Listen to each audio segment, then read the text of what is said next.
So let's talk about Days Gone. Days Gone is a game worth 10 out of 10 back in 2010. Or 9. And what I mean is open world video games hadn't truly evolved into what they are today at that point. They were still coming into fruition. Sure, we had some legendary games that year like Mass Effect 2 and Red Dead Redemption. Games that paved the way by setting an example for what open world games could and should be. And that's why I feel like this game belongs in that time period, because it's 9 years too late to the party. Let me in! Let me in! See, zombie games are on the rise with Call of Duty Zombies, Undead Nightmare, Dead Rising 2, Resident Evil 5, Killing Floor, Dead Space, Extraction... Well, we'll put that one over here. But also, The King. Pro Zombie Soccer for the iOS and Android. Words can't bring me down. Even The Walking Dead, before it got stupid, premiered on Halloween 2010. You can't tell me these weren't the glory years for zombies. And with 2019, we're getting games like Borderlands 3 and Death Stranding, but until those come out, we got Sekiro, made by the fucking sadists at From Software, Resident Evil 2, Mario's Hell 2, and Days Gone. Those were just a few of the games that I was looking forward to. Now, this is not a review of Days Gone as a whole game. This is a review of my first 5 hours. And I gotta say, it's trash. Now see, when I first heard of the game, I was watching Sony show it off at E3, and you had hundreds, I mean hundreds, of zombies on screen chasing Deacon. The shit was like...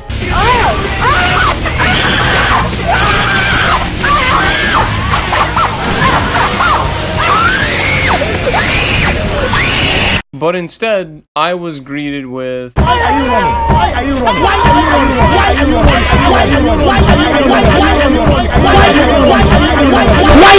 running? About 8.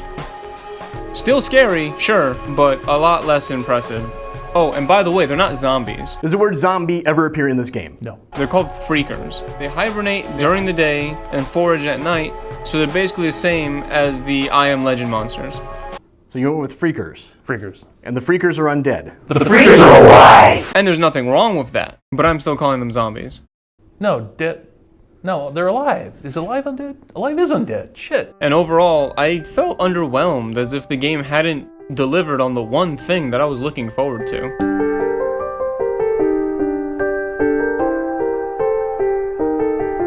Now there's a number of things I like about Days Gone. A number that is so overshadowed by the bad. So let's start there. Days Gone is a video game. Now let's talk about the bad.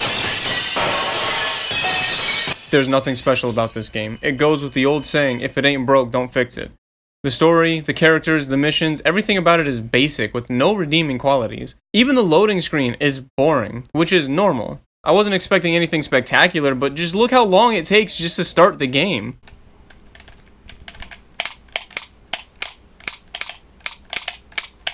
Boy, don't you love those loading times. It's taking a hot minute. You know how long it takes Persona 5 to load? Like 5 seconds? 5 seconds. Well, this is just the worst.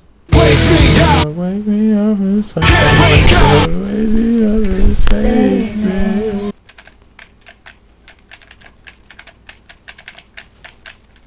This is the worst. Hurry up! Y'all could have at least thrown in some shit for me to read. There's no direction that allows the game to stand out in the sea of zombie games that we already have. Had this game come out back in 2010, it would have been praised as one of the best open world zombie games of its time. Like, The Last of Us. Are you sick of Last of Us comparisons? Yes. It is kind of a little like it though, right? No. And I don't even like The Last of Us. I made 2 videos on it and I got bored. Links in the description below, by the way. Now keep this in mind. The same developers that made this game are best known for one of my favorite franchises, Siphon Filter. The first game started off with this dope-ass music and you had the main characters rolling across the screen doing cool shit, which included dying. And also Bubsy 3D, but we don't talk about that. When was the last time you had a meeting with Sony where Siphon Filter was mentioned in a serious way? Days Gone is not bad, but it's also not fun. which sticks it in this self-created limbo of blandness, where everything you see is something you've seen before, from generic tough biker guy who misses his wife, who died immediately, by the way. Like, look, I know she's not dead because I spoiled the story for myself, but Jesus Christ, you can't expect me to give a shit if the game literally opens up with her being stabbed, cuts to black, and we just hear that she's dead from our generic biker friend. Like, dude, I don't care. I've been given no reason to care, or even like her. Sorry, I'm sidetracking. There's just a lot wrong with this game. Like the fact that the main character constantly mutters things to himself, and I don't have a problem with that, it's just that he does it every 5 seconds. I guess you boys never made it back to fill that manifest, did you? Well, didn't matter. There was a hell of a lot more where they came from. So you thought you'd wipe the Cope's camp? They're not trying to reclaim shit.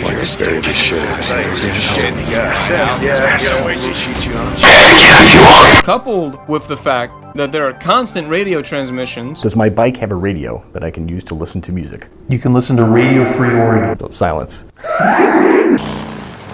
This is Radio Free Oregon. The truth shall set you free. Oh my god. How do I skip this? But thankfully you can actually skip them. Nah, I don't think so, Cope. Not today. However, if one event interrupts your dialogue, then Deacon just restarts the entire statement. Who's man? You were right. They set up along the railroad. Charge him! Who's man? You were right. They set up along the railroad tracks. I know these are minor annoyances, but they're like flies, constantly buzzing this loud-ass buzz.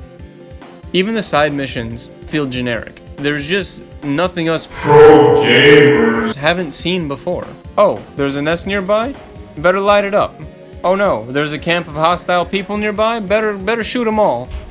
And that's it. Aside from the one chase mission that I experienced, which was...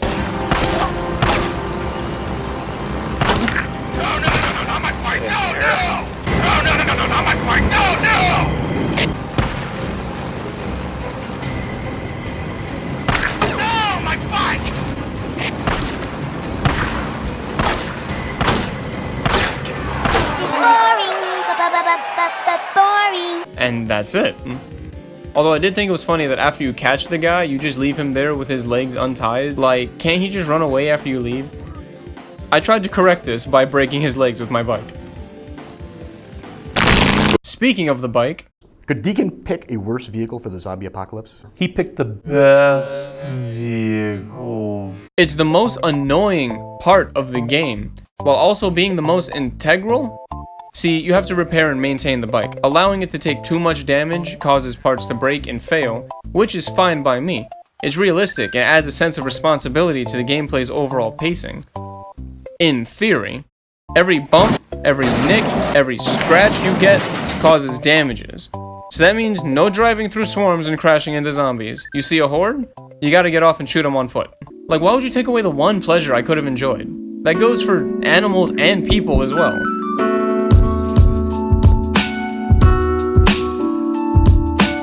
It was advertised that the wildlife will hunt you as much as you hunt it. And again, that's fine by me. It's a good way to keep the player on their toes. It lets them know they're never truly safe outside. Except for when it gets fucking annoying. Just look how many bullets I need to take this wolf down.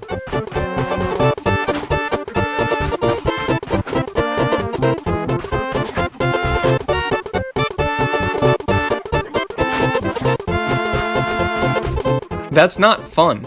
It takes about 7 hits from a baseball bat, 20 shots.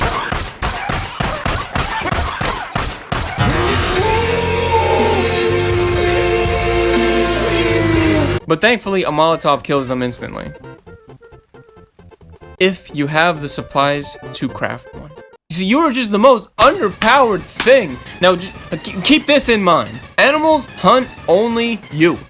That's right, you can't lure one into an enemy camp and have it kill for you, because once it's in there, it sides with the enemies.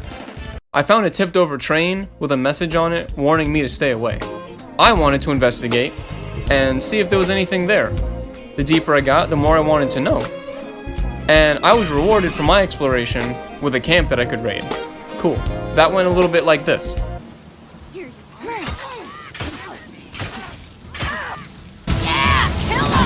So I'm running back and forth, beating everybody to death, nearing the last few enemies, and a fucking wolf pack teleports in and just instant death. So let's retry that. Whoa. Oh, come on, man. Oh shit. There he goes. Alright, let's try this one more time. Oh my god. They don't stop. Oh shit. This is just poor AI. The wolves chase you, and only you, while the enemies hide behind cover 100% of the time and shoot at you, even though they can't see you. It's frustrating, it's annoying, and IGN gave it a 6.5 out of 10, like what? Well, you got me. By all accounts, it doesn't make sense. I get it. Programming is difficult, but having the animal AI only attack the player is annoying, and this seems like it would be an easy fix. This isn't the only instance of the AI messing up that I recorded. The bugs are consistent.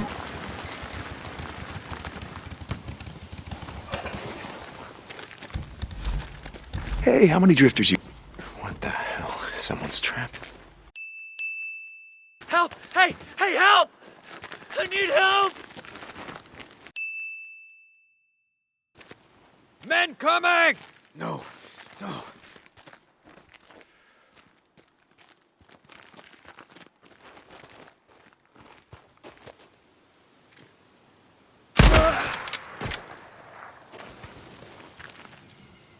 Hey, it's okay.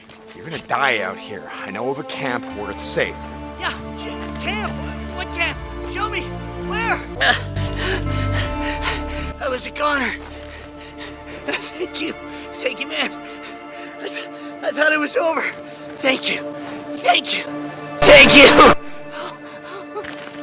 Yeah, let them know it was Deacon St. John. They know me. He disappears after running off screen. That's fine, that's normal. However, his friend gets completely swallowed by the void, which I'm glad about because I didn't want to have to sit through again. I do like how they program the AI to respond to your movements. I see you running around. Hey, animal, we can see you. That was cool, I guess. This is most likely my fault for having poor aim. Let me know in the comments if otherwise, but I almost never had any ammo. The enemies are bullet sponges, which if you don't know, means that no matter how many times you shoot them, they just don't stop coming. So I was left constantly having to fend off zombies with just my knife, and shit like this kept happening.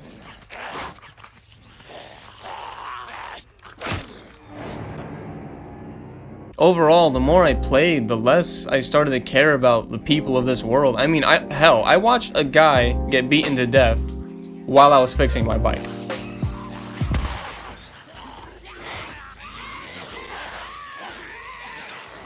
Oh. Although I was caught off guard several times, like when I left for fuel and I came back to a guy trying to take my bike. Son of a bitch, you better get away from my bike. After killing him, I rode maybe 20 feet and then this happened.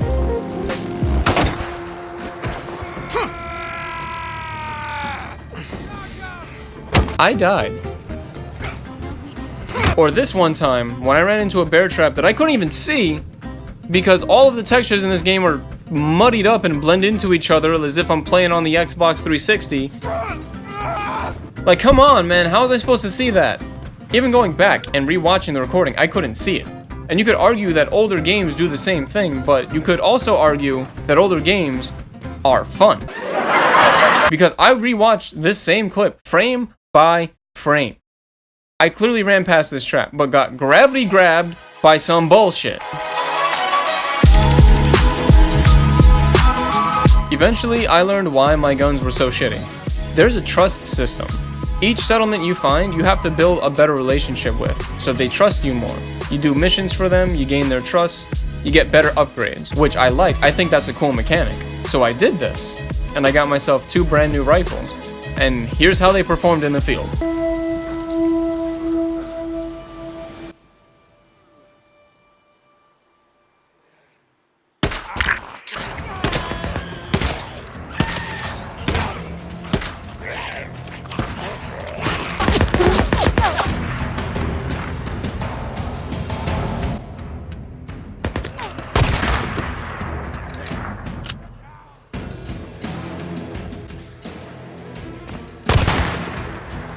This is not fun. The aiming feels weird, and even when I clearly make a headshot or a body shot or whatever, it just doesn't register. And that makes the game feel like a chore. Especially when the enemies take a rifle round to the head and don't die. Why doesn't everyone in this world just kill themselves? Everybody's searching for a reason to live. Towards my breaking point, I just started throwing myself off of cliffs in hopes that a better game would load. But instead I discovered photo mode. So then I started messing around with the zombies in hopes of getting a good thumbnail.